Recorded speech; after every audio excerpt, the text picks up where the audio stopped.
নারী বিষয়ক সংস্কার কমিশনের আরেকটা অধ্যায়, 10ম অধ্যায়ের শিরোনামটা শুনেন, শরীর আমার, সিদ্ধান্ত আমার।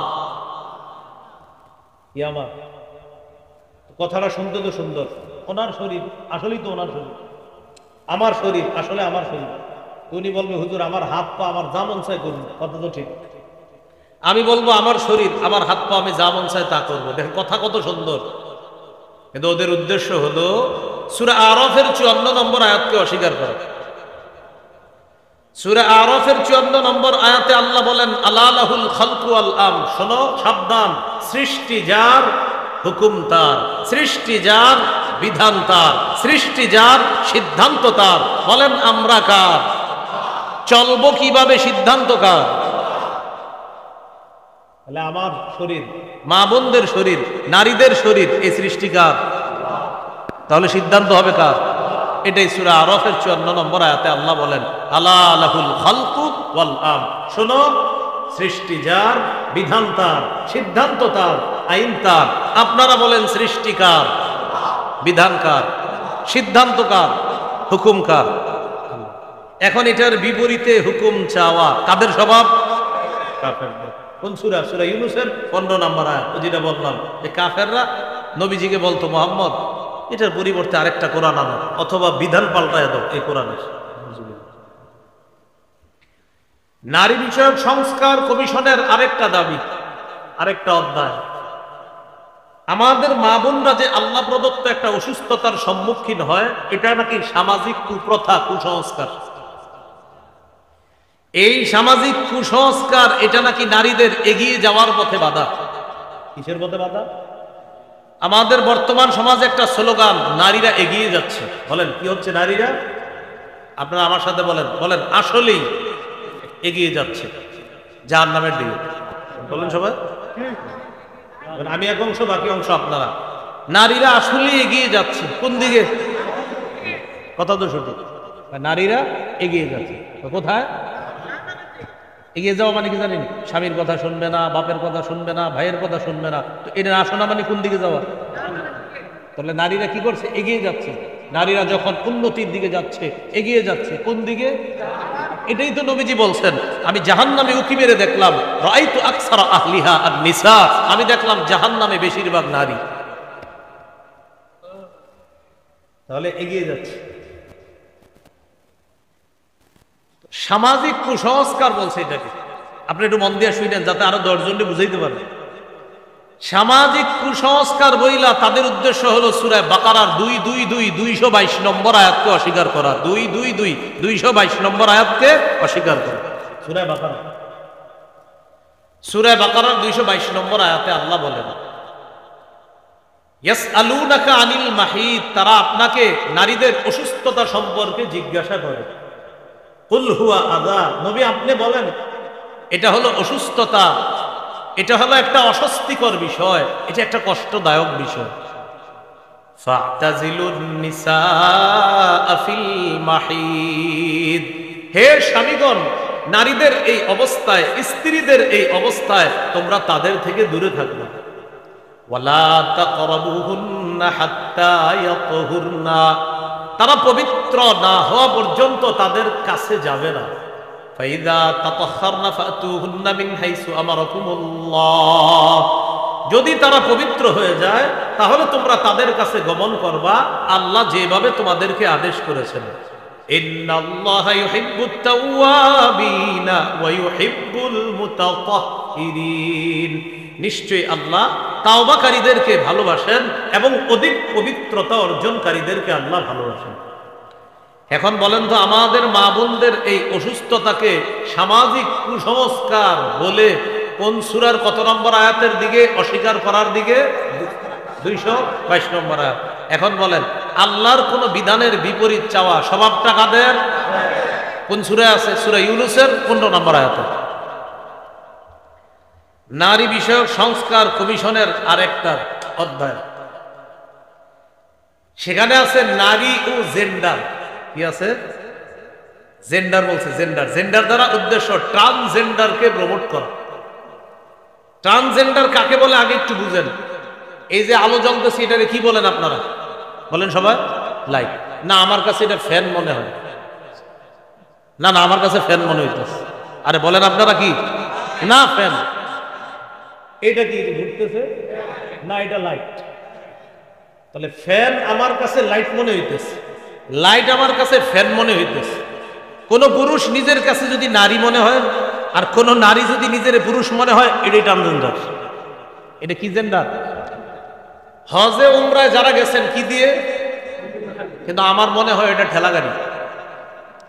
হ্যাঁ, কিন্তু ঠেলা গাড়ি আমার কাছে মনে হয় বিমান। তাহলে এবার আপনারা বলবেন অসুস্থতা, আমি এক অংশ বলবো, আপনারা খালি বলবেন অসুস্থতা। বলেন তো, ঠেলা গাড়িরে বিমান মনে হওয়া, লাইটকে ফ্যান মনে হওয়া, ফ্যানকে লাইট মনে হওয়া, বিমানকে ঠেলা গাড়ি মনে হওয়া, যেমনি ভাবে এইগুলা বিমানকে লাইট মনে হওয়া অসুস্থতা, ঠেলা গাড়িকে বিমান মনে হওয়া, বিমানকে ঠেলা গাড়ি মনে হওয়া অসুস্থতা। কোন পুরুষ তার নিজেকে নারী মনে হওয়া আর নারী নিজেকে পুরুষ মনে করা, এটাও অসুস্থতা। তাড়াতাড়ি মানসিক হসপিটালে ভর্তি করা না। এটা আসলে ঠিক যুক্তির কথা, কিন্তু অযুক্তি বিষয়। আপনারাই তো বললেন লাইট এটা ফ্যান না, কিন্তু আমার তো মনে হয় ফ্যান। যদি কর না হুজুর আপনি কইলে হইব, তা আপনি পুরুষ কইলে হইব, আপনি নারী। এটার নাম ট্রান্সজেন্ডার। এটার নাম কি? আমার ট্রান্সজেন্ডার নিয়ে আলাদা একটা ওয়াজ আছে, ওই ওয়াজটা একটু আপনারা দেখেন, আছে ওদের কাছেও আছে। ট্রান্সজেন্ডার নিয়ে একটা ওয়াজ আছে, আপনারা দেখে নিন, পুরো হিস্টোরি আছে ওখানে। এই হলো আপনার ট্রান্সজেন্ডার প্রতিষ্ঠিত করা, কিন্তু এটার দ্বারা উদ্দেশ্য সূরা নিসার 119 নম্বর আয়াতকে অস্বীকার করা। কোন সূরা? সূরা নিসার 119 নম্বর আয়াত। সূরা নিসার 119 নম্বর আয়াতে ইবলিস আল্লাহর সাথে চ্যালেঞ্জ করছে, ওয়ালা আমুরান্নাহুম ফালা ইউগাইয়িরুন্না খালকাল্লাহ। আল্লাহ আমি মানুষকে হুকুম করব তারা যেন আল্লাহর সৃষ্টির পরিবর্তন ঘটায়। আল্লাহ আমি আপনার বান্দাদেরকে ধোঁকা দিব, আদেশ করব, হুকুম করব তারা যেন আপনার সৃষ্টির পরিবর্তন ঘটায়। তাদের মানসিকতা এমন করে দিব, এরা পুরুষরা বলবে আমার নিজেরে নারী মনে হয়, নারী বলবে আমার নিজেকে পুরুষ মনে হয়, নারীরে পুরুষ সাজামো, পুরুষরে নারী সাজামো। ইবলিস আল্লাহর সাথে চ্যালেঞ্জ করছে। এই ইবলিসই মতবাদ প্রতিষ্ঠিত করার জন্য একদল মুসলিম নামধারী নারীরা আমাদের এই বাংলাদেশের সংখ্যাগরিষ্ঠ মুসলমানদেরকে কষ্ট দিয়ে এই নারী সংস্কার কমিশন নামে একটা নতুন কিছু আমাদের দেশে আমাদের উপর চাপিয়ে দিয়ে এদেশের মুসলমানদের কলিজায় আঘাত করার হীন চেষ্টা করে। আয়াত থেকে একটু শিখি। বলেন তো, কোরআন পরিবর্তন চাওয়া, কোরআনের বিধান পরিবর্তন চাওয়া স্বভাবটা কাদের? বল কাফের। কাদের? কাফের। সূরা আনামের 136 নম্বর আয়াতে আল্লাহ বলেন, وَجَعَلُوا لِلَّهِ مِمَّا ذَرَأَ مِنَ الْحَرْثِ وَالْأَنْعَامِ نَصِيبًا فَقَالُوا هَذَا لِلَّهِ بِزَعْمِهِمْ وَهَذَا لِشُرَكَائِنَا। আল্লাহ যেই ফসল এবং গবাদি পশু সৃষ্টি করেছেন, এইগুলা থেকে কাফেররা এক অংশ নির্ধারণ করে তারা বলে হাদা লিল্লাহি বিজামিহিম, এই অংশ আল্লাহর জন্য, ওয়া হাদা লিশুরাকাইনা, আর এই অংশ আমাদের দেবদেবীদের জন্য। সৃষ্টি করতে কে? আল্লাহর সৃষ্টির দুই ভাগ করে কয়, এটা হলো আল্লাহর আর এটা দেবদেবীদের। এটা আল্লাহর, এটা দেবদেবী। এবারে একটু বুঝেন, বাবা মারা গেলে সন্তান যা পাবে, দুই বোন তা পাবে, বিধানটা কার? আল্লাহ। তাহলে ছেলে যা পাবে এটা ঠিক আছে, মেয়েও তা পাবে, এটা ঠিক আছে? হ্যাঁ বলেন। তাহলে ছেলে যা পাবে মেয়েও তা পাবে, এটা কি সঠিক না অন্যায়? ছেলে যা পাবে এটা হলো আল্লাহর বিধান, মেয়েও সমপরিমাণ পাবে, এটা আল্লাহর বিধানকে চ্যালেঞ্জ করা, নাউজুবিল্লাহ। তাহলে আল্লাহ বিধান দিয়ে দিলেন, ছেলে যা পাবে দুই বোন তা পাবে, মানে দুই বোনের অংশের সমান পাবে এক ভাই। এই বিধান কার? এখন কেউ যদি বলে না, ছেলেও যা পাবে মেয়েও তা পাবে, তাহলে এটা আল্লাহর বিধানকে পরিবর্তন করার পিছনে লাগা। বলেন তো, আল্লাহর বিধান পরিবর্তন করার স্বভাবটা কার? এই দু বুঝে ফেলছে।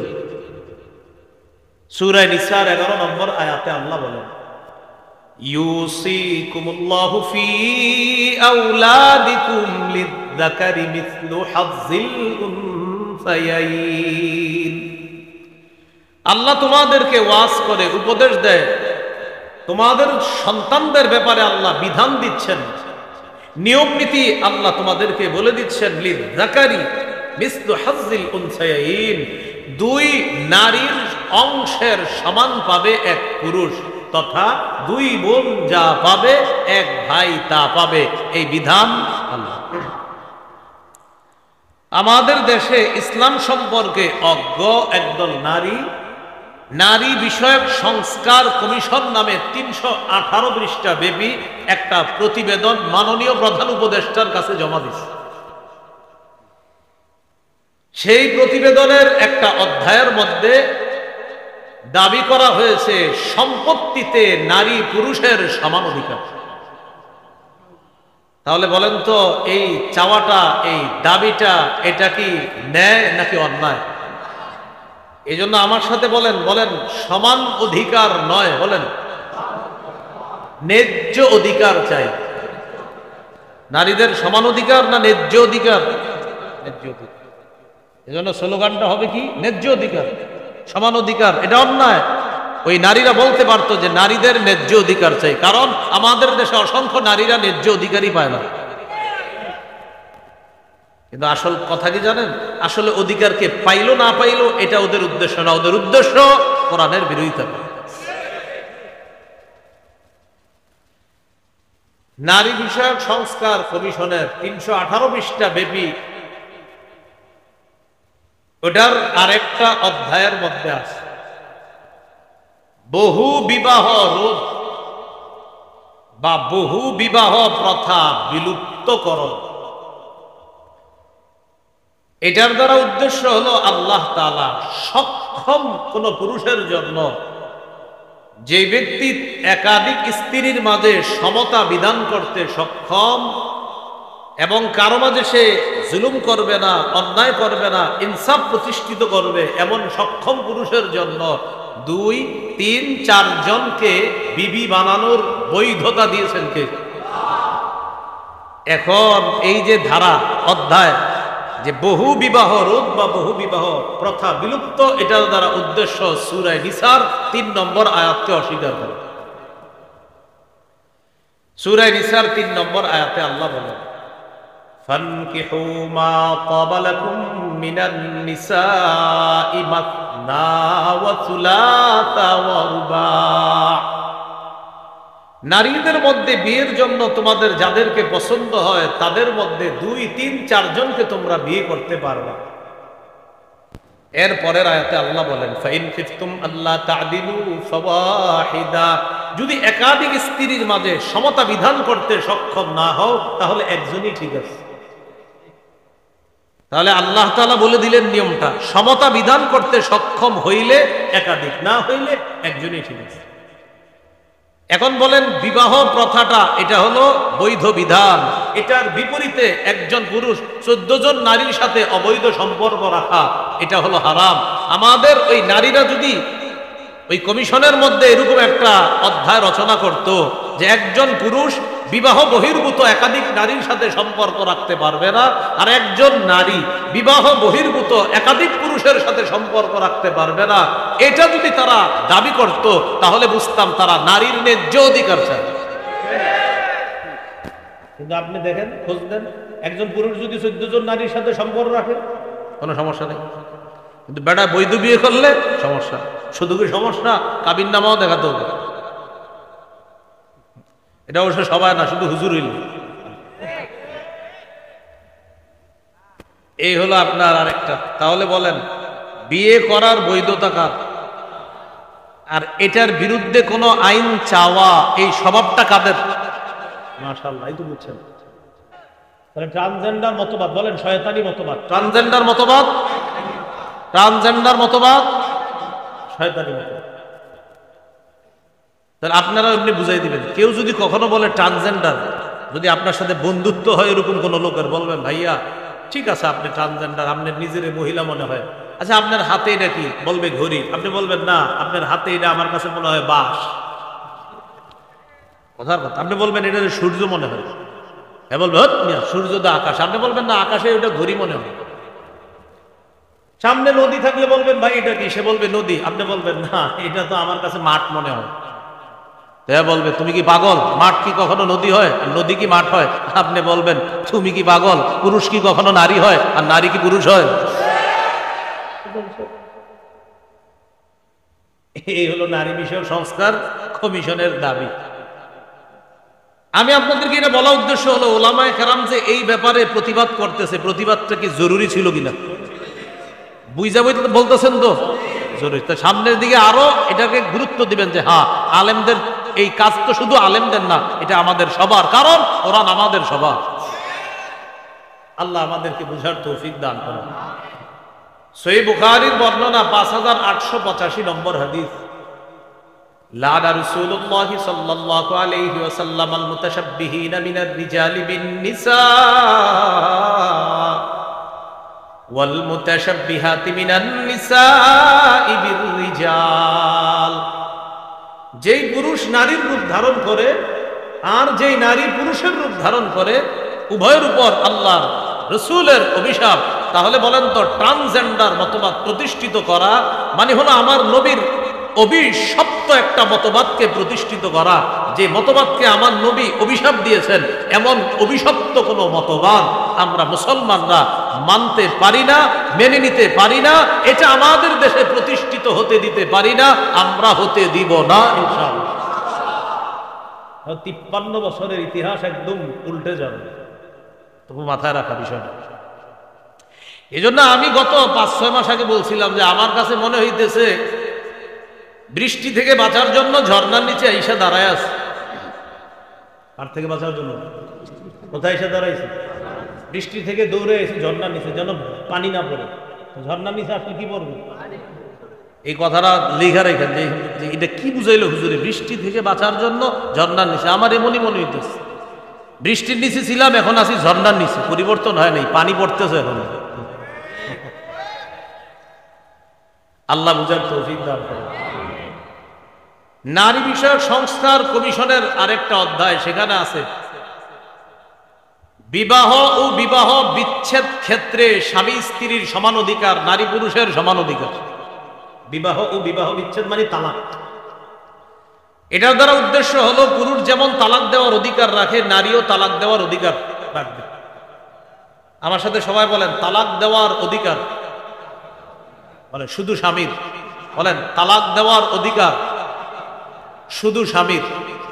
বলেন কোন স্বামী যদি তার স্ত্রীকে তালাক গ্রহণ করার অনুমতি দেয় সেটাকে তালাকে তাফওয়িজ বলে।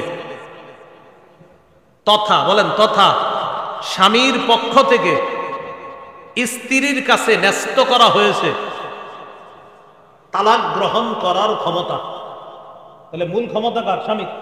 স্বামী যদি স্ত্রীকে বলে তুমি চাইলে গ্রহণ করতে পারো, তাহলে স্ত্রী ক্ষমতা পাবে, এর আগ পর্যন্ত স্ত্রী ক্ষমতা পাবে না। এই জন্য বিয়ের সময় কাজী সাহেবের দ্বারাগুলা পইরা এরপরে স্বাক্ষর দিলেন। আপনারা তো বাস মাশাআল্লাহ মানে কবুলটা কর খালি ধান্দায় থাকেন আর স্বাক্ষর মাইরাদের নিচে, এরপরে সব যে হা হা হা টিক চিহ্ন বসাইছে আপনার কোনো খবর নাই। হা হা মানে বুঝেন একটা ধারার মধ্যে লেখা আছে কোনো কারণে যদি বনিবনা না হয়, এই না হয় সেই না হয়, স্ত্রী তালাক গ্রহণের ক্ষমতা পাবে। সেখানে হা আর না অপশন আছে, আপনার জানেন না, সেখানেও কাজী সাহেব হা অপশনের মধ্যে টিক চিহ্ন দিয়ে দিছে, শেষে গিয়ে আপনি মাশাআল্লাহ স্বাক্ষর করে দিয়েছেন। কিছুদিন পরে আপনার বিবির সাথে ঝগড়া, ইতিমধ্যে আপনার বিবি আপনারা তালাক দিবে। মুফতি সাহেবের কাছে ফতুয়া জিজ্ঞাসা করতে গেলে হুজুর বিবি তালাক দিতে চায়, মুফতি সাহেব বলবে মৌখিক হবে না, লিখিত নিয়ে আসেন, কাজীর খাতা নিয়ে আসেন, কাবিননামা নিয়ে আসেন, সব নিয়ে আসেন যা লেখা আছে। এবার আপনি সব কাগজপত্র নেওয়ার পর মুফতি সাহেব পরে বলতেছে তো আপনি তো এখানে হাই লেখছেন, কি লিখছেন? হুজুর আমি তো পড়ি না। পড়ি না মানে তো আপনার স্বাক্ষর, তো আপনার স্বাক্ষর কার? আপনার স্বাক্ষর যে আপনি আপনার স্ত্রীকে তালাকের অনুমতি দিয়ে দিয়েছেন, এটা আপনার লেখা প্রমাণ করতে। তাহলে আসেন মূল বিষয়টা শিখি। বলেন তালাক দেওয়ার অধিকার শুধু কার? স্ত্রী কখন ক্ষমতা পায়? যদি স্বামী ক্ষমতা দেয়। আবার বলেন তালাক দেওয়ার ক্ষমতা শুধু কার? স্ত্রী কখন ক্ষমতা পায়? বলেন যদি স্বামী ক্ষমতা দেয়। স্ত্রী কখন ক্ষমতা পায়? যদি স্বামী। এটাকে আরবিতে বলে তালাকে তাফওয়িজ। মানে যেই তালাকটা ন্যস্ত করা হয়। এখন এটা দ্বারা উদ্দেশ্য কি? উদ্দেশ্য সূরা নিসার 34 নম্বর আয়াতকে অস্বীকার করা। সূরা নিসার 34 নম্বর আয়াতে আছে আর রিজালু কাওয়ামুনা আলান নিসাই বিমা ফাদ্দালাল্লাহু বা'দাহুম আলা বা'দ ওয়া বিমা আনফাকু মিন আমওয়ালিহিম। পুরুষরা নারীদের অভিভাবক, স্বামীরা স্ত্রীদের অভিভাবক। কেননা আল্লাহ স্বামীদেরকে স্ত্রীর উপর মর্যাদা দান করেছেন, এবং কেননা স্বামীরা তাদের টাকা পয়সা স্ত্রীর পিছনে খরচ করে। এই জন্য আল্লাহ তাআলা কাকে বেশি মর্যাদা দিছে? এখানে স্বামী। কাকে অভিভাবক বানাইছে আল্লাহ? স্বামী, স্বামীর অধিকার। এখন আপনি দেখেন, যদি এই আইন পাশ হয় যে বিবাহ ও বিবাহ বিচ্ছেদ ক্ষেত্রে স্বামী স্ত্রী সমান অধিকার, যদি পাশ হয়ে যায় কি ক্ষতি হবে? বিয়ের সময় স্বামী যখন কবুল বলবে, বলার আগে স্বামী বলবে না, কবুল বলার আগে কিছু কথা আছে। কি কথা? আমি আমার স্ত্রীকে মোহরানা দিছি 10 লাখ, স্ত্রীকেও বলেন আমাকে 10 লাখ দিতে। বলবে এটা কোনো কথা? আপনি তখন তো আপনি ওই ব্যক্তি বলবে না, নতুন আইন হয়েছে, বিবাহ ও বিবাহ বিচ্ছেদ ক্ষেত্রে স্বামী স্ত্রীর সমান অধিকার। এখন আমাদের বিবাহ হচ্ছে, এক্ষেত্রে আমি আর আমার বিবি যেহেতু সমান অধিকার, আমি দিছি 10 লাখ, হেরেও 10 লাখ দিতে কোন, কারণ যেহেতু কি অধিকার সমান। এবার বিয়ে হয়ে গেল মনে করেন, হওয়ার পর এবার স্ত্রী প্রথম সন্তান নেওয়ার পর স্বামীকে বলবে আপনি দ্বিতীয় সন্তান নেন, অধিকার সমান। আপনারা বুঝতেছেন তো প্রিয় ভাইয়ারা, এটা ক্ষতি। তো এই জন্য বিবাহ ও বিবাহ বিচ্ছেদ তালাকের ক্ষেত্রে সমান অধিকার নাকি বলেন তো ন্যায্য অধিকার? স্ত্রীর ন্যায্য অধিকার হলো তার থেকে স্বামী কোনো যৌতুক না নেওয়া।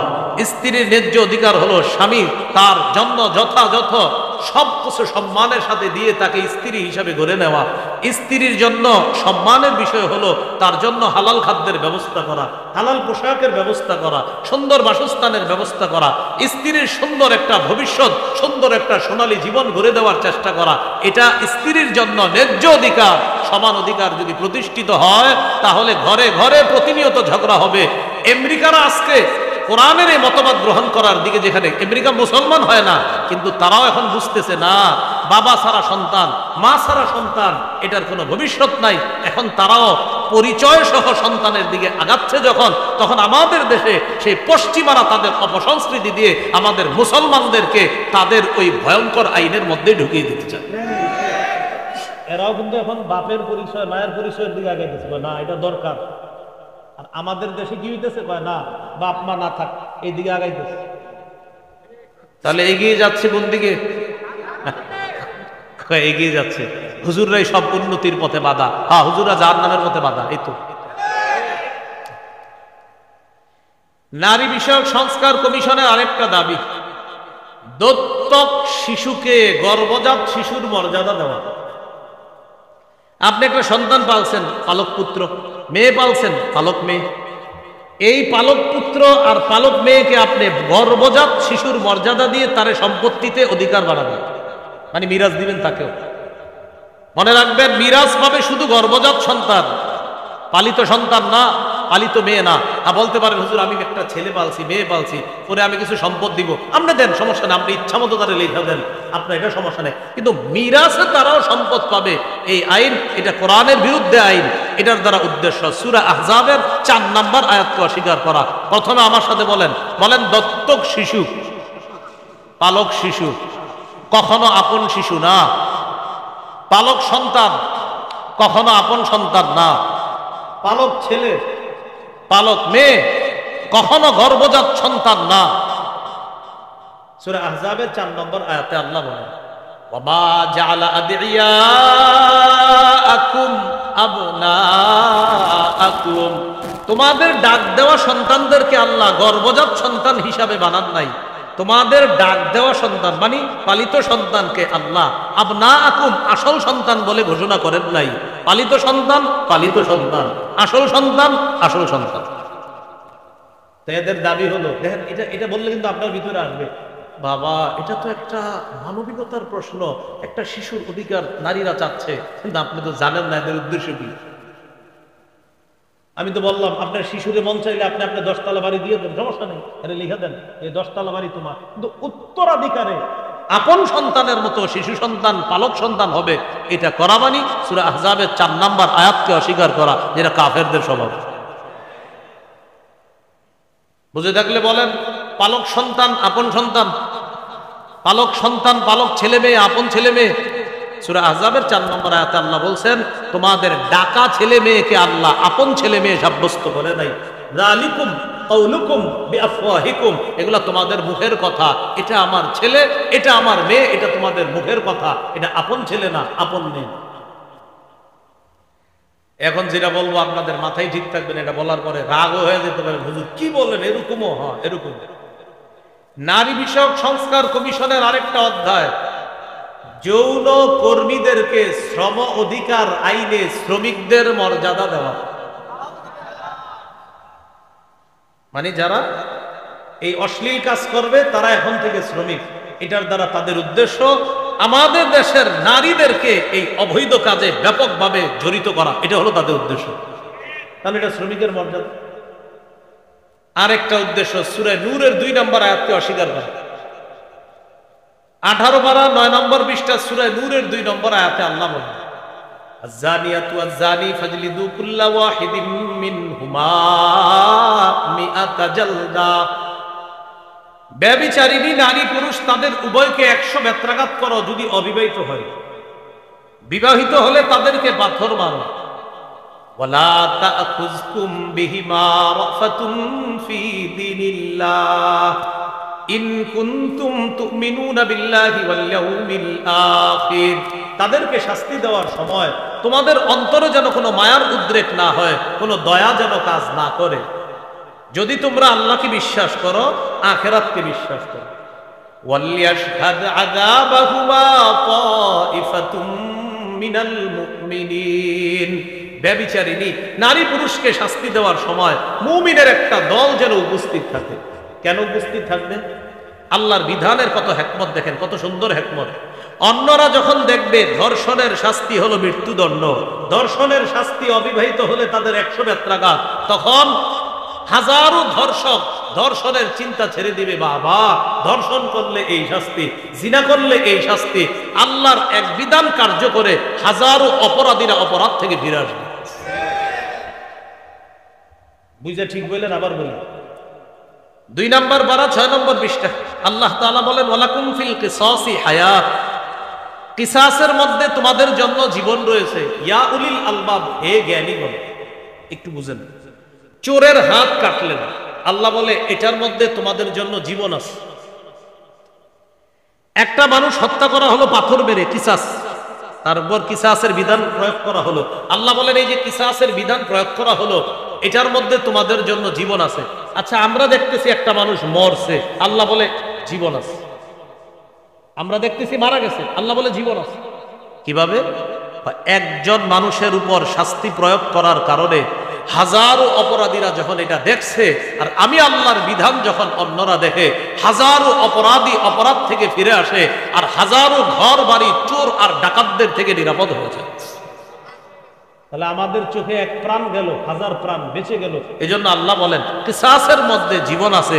আমরা দেখি মারা গেছে, আল্লাহ বলে জীবন আছে। সাথে সাথে বলছে ও জ্ঞানীগণ, মানে চিন্তা করে দেখবা এটাতে জীবন। এখন যৌনকর্মীদেরকে যদি শ্রমিকদের মর্যাদা দেওয়া হয়, মনে করেন কি ক্ষতি? কিছুদিন পরে আমাদের দেশে যারা ধর্ষক তারা বলবে আমরাও শ্রমিকের মর্যাদা চাই। যারা চোর, বিশেষ করে চোর, আমি সুর চোর শ্রমিকের মর্যাদা চাবে। চোর যদি এটা পাশ, আপনার আইন পাশ হয়, কেন চুরি করতে গিয়ে আপনার কষ্ট আছে? আরে আছে বহুত কষ্ট, বেচারা চিন্তা করে চুরি করতে হইলে অন্ধকার থাকতে হবে, লাইট জ্বলা যাবে না, দারোয়ান যেন না দেখে, পাশের বাড়ির কেউ যেন না দেখে, এরপরে আমার ঢুকতে হবে, ঢুকার পর ধরা খাওয়ার টেনশন, বেড়ায় কতগুলো টেনশন নিয়ে চুরি করে। এই যে কষ্ট, বেচারা এই কষ্ট থেকে মুক্তির জন্য বলবে যে আমি চোর, আমি বিশিষ্ট চোর হিসাবে বলছি, আমি এই চুরি বিষয়টাকে শ্রম অধিকার আইনে শ্রমিকদের মর্যাদা দিতে হবে। কারণ আমরা বিশিষ্ট চোর সম্প্রদায় যারা আছি বাংলাদেশের, আমাদের এক দাবি, তারা যদি শ্রমিকের অধিকার পায়, এই জাতীয় অশ্লীল কাজ করে, আমরাও চুরি করতে অনেক কষ্ট হয়, আমরা কেন শ্রমিকের অধিকার পাবো না? ওটা যদি হয়ে যায় এটাও হয়ে যাওয়া অস্বাভাবিক কিছু না। চোর বেড়া অনেক কষ্ট হবে, বেটা বলবে আবার শ্রমিকের মর্যাদা চাই, আন্দোলন করবে চোর সম্প্রদায়। এই জন্য মুসলমান আপনারা, যদিও এটা কিন্তু বাস্তবায়ন হতে দেওয়া যাবে না, এটা পুরা মনে প্রাণে নিয়ে আসেন, মনে পুরা ফিট করেন নাই, এটা বাস্তবায়ন করা মানে সংখ্যাগরিষ্ঠ মুসলমানের দেশে কোরআনের বিরুদ্ধে আইন পাশ করা। এরপরে দেখেন কি সুন্দর কথা বলতেছে, যেহেতু এই পৃথিবীটা ইহজগৎ, বলতেছে এই ইহজগতে বিভিন্ন বিষয়, এটা একটা ইহজগতের বিষয়, এই তো বিভিন্ন মাধ্যমে তারা কিছু কথা বইলা লেখছে। সংবিধানের শুরুতে কোন ধর্মের অনুসরণ না করে যেন সংবিধানটা শুরু করা হয়, মানে ডাইরেক্ট বলে না, ইসলামের বিরোধিতা ডাইরেক্ট না করে এভাবে বলতেছে, কোন নির্দিষ্ট ধর্মের অনুসরণ না করে যেন সংবিধান শুরু করা না হয়। বলতেছে যে কোন ধর্মের, নির্দিষ্ট ধর্মের জন্য অনুসরণ না করা হয় সংবিধানের শুরুতে, বুঝছেন নি, মানে যেন বিসমিল্লাহ লেখা না হয়। এটা ডাইরেক্ট বলতে পারে, ডাইরেক্ট বললে তো মাইর পড়বে সাথে সাথে, এই জন্য সুন্দর ঘুরে বলতেছে সংবিধানের শুরুতে নির্দিষ্ট কোনো ধর্মকে অনুসরণ করা কি দরকার, এজন্য নির্দিষ্ট কোনো ধর্মের অনুসরণ না করেই সংবিধান শুরু করা হোক। উদ্দেশ্য হলো শুরুতে যেন বিসমিল্লাহ লেখা না হয়। এটার দ্বারা উদ্দেশ্য সূরা আলী ইমরানের 19 নম্বর এবং 85 নম্বর আয়াতকে অস্বীকার করা। সূরা আলী ইমরানের 19 নম্বর আয়াতে আল্লাহ বলেন, ইন্নাদ দীনা ইনদাল্লাহিল ইসলাম, আল্লাহর কাছে একমাত্র দ্বীন হলো ইসলাম। ওয়া মাইয়াবতাগি গায়রাল ইসলামি দীনা, এটা হলো 85 নম্বর আয়াত আলী ইমরানের। যারা ইসলাম ছাড়া অন্য কোন দিন কামনা করবে ফালাই ইউকবালা মিন, এটা গ্রহণ করা হবে না। এই হলো আপনার মোটা দাগে নারী বিষয়ক সংস্কার কমিশনের কিছু বিষয় আপনাদের সামনে বললাম। বলেন তো এগুলা কোরআনের পক্ষে না বিরুদ্ধে? আর কোরআনের বিরুদ্ধে, কোরআনের বিপরীতে আইন চেয়েছিল কারা? কাফেররা। তাহলে এই বিধান বাস্তবায়ন হোক, এটা চাই আমরা না। তাহলে আল্লাহর হালালকে হারাম করা, আল্লাহর হারামকে হালাল করার ক্ষমতা সাধ্য পৃথিবীর কারো নাই। অতএব বাংলাদেশও এই সাহস কেউ যদি দেখায়, আমরাও এর বিরুদ্ধে যা করার প্রয়োজন সেটাই আমাদের করতে হবে। আলেমদের সাথে থাকবেন তো ইনশাআল্লাহ? এটা কি শুধু আলেমদের বিষয়? সবার বিষয়। আল্লাহ বুঝার তৌফিক দান করুন। কোথায় ছিলাম? আবু হুরায়রার হাত ধইরা নবী 5 জিনিস শিখাইতেছে, ভুলে গেছে। তিরমিজির 2305 নম্বর হাদিস। আবু হুরায়রা, হারাম থেকে বাঁচো, তাহলে আল্লাহর শ্রেষ্ঠ আবেদ হয়ে যাবা। এইখানে ছিলাম।